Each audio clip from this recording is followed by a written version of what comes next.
बहुत पहले भारत के दक्षिणी क्षेत्र में एक गांव था, अनंतपुर। वहाँ एक अनाथ और मेहनती किसान रहता था, हरिया। एक दिन वो अपने खेत पर गया और काम करते करते शाम हो गई। अरे आज तो बहुत देर हो गई, समय का पता ही नहीं चला। अंधेरा भी हो रहा है, अब घर जाना चाहिए। उसके घर का रास्ता जंगल से होकर गुजरता था। हरिया तेज तेज कदम बढ़ा रहा था घर की तरफ। उसे डर लग रहा था, एक तो जंगल में जंगली जानवरों का डर और उस पे अंधेरा धीरे धीरे बढ़ रहा था। तभी उसे किसी लड़की के जोर जोर से चीखने चिल्लाने की आवाज सुनाई देती है। बचाओ बचाओ, कोई मेरी मदद करो। कौन है वहाँ? कृपया मेरी मदद कीजिए, मैं शिकारियों के जाल में फंस गई हूँ। दरअसल वो लड़की एक परी थी, जो परी लोक की राजकुमारी फूल परी थी, जो धरती पर घूमने आई थी और गलती से शिकारियों के जाल में फंस गई थी। अंधेरे में तुम जंगल में क्या करने आई थी? जाल से बाहर आते ही लड़की अपने असली परी रूप में आ जाती है और अपने बारे में बताती है। मैं परी लोक की राजकुमारी फूल परी हूँ। आप बहुत दयालु स्वभावों के अच्छे इंसान हैं।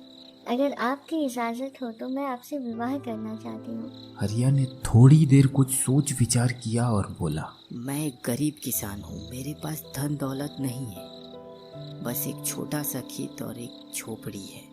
मैं आपको अच्छे से नहीं रख पाऊंगा। मुझे आपसे कुछ नहीं चाहिए, बस आपका साथ चाहिए। ठीक है, कल गांव वालों के सामने हम लोग विवाह कर लेंगे। दूसरे दिन सारे गांव वालों के सामने हरिया और फूल परी विवाह कर लेते हैं। पर ये बात गांव के कुछ लोगों को पसंद नहीं आती। वो लोग गांव के मुखिया के घर जाकर उसका कान भरते हैं। मुखिया, जिसकी नज़र हरिया की जमीन पे कब से टिकी थी, पर हरिया हमेशा बेचने से मना कर देता था। उस हरिया की इतनी हिम्मत, जात बिरादरी से बाहर जाकर विवाह किया उसने। बुलाओ इसको कल पंचायत में। दूसरे दिन पूरा गांव पंचायत में जमा है। हरिया एक तरफ खड़ा है। हरिया, तूने जात बिरादरी से अलग जाकर विवाह किया है, हमारी परंपराओं को तोड़ा है, तुझे दंड मिलेगा। अगर तुझे इस गांव में रहना है तो ये विवाह तोड़ना होगा और अपनी पत्नी को छोड़ना होगा। मुखिया जी, ऐसा फैसला मत कीजिए, मेरी जिंदगी बर्बाद हो जाएगी। कोई और उपाय हो तो इस गरीब पे दया कीजिए। हाँ ठीक है, चल दया किया तुझ पे, पर एक शर्त है। कल तेरे बैल और मेरे बैल के बीच लड़ाई होगी। अगर तेरा बैल जीत गया तब तू गांव में रह सकता है। हरिया के पास कोई रास्ता नहीं था, वो इसके लिए मान जाता है। हरिया बहुत ही ज्यादा डर गया था। उसने घर आकर सारी बात अपनी पत्नी को बताई। इसमें इतना डरने की क्या बात है, मैं अभी परी लोक से एक बलवान बैल ले आती हूँ। दूसरे दिन हरिया और मुखिया के बैल आपस में भिड़ गए। परी लोक का बैल अधिक बलवान था, इसलिए मुखिया का बैल हार गया। हरिया खुशी से झूम उठा और वो मुखिया से बोला, ओ मुखिया जी, मैं जीत गया हूँ। अब मैं और मेरी पत्नी इस गांव में रह सकते हैं। मुखिया कहाँ हार मानने वाला था, वो अपनी हार से बौखला गया था और गुस्से में बोला, इस निर्णय को भी अंतिम नहीं माना जाएगा। अब हमें युद्ध करना चाहिए। इसी युद्ध से निर्णय होगा।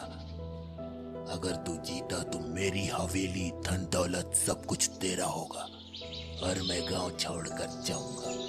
और अगर मैं जीता तो तेरा घर और तेरे खेत मेरे हो जाएंगे और तू गांव छोड़कर जाएगा। बोल मंजूर है? बोल मंजूर है तुझे? हरिया इस बार बहुत ज्यादा डर गया और भागा भागा अपनी पत्नी के पास पहुंचा और सारी बातें बताई। मुखिया के पास बहुत सारे पहलवान थे, परंतु हरिया तो अकेला था। फूल परी उसकी परेशानी सुनकर फिर परी लोक में पहुंची।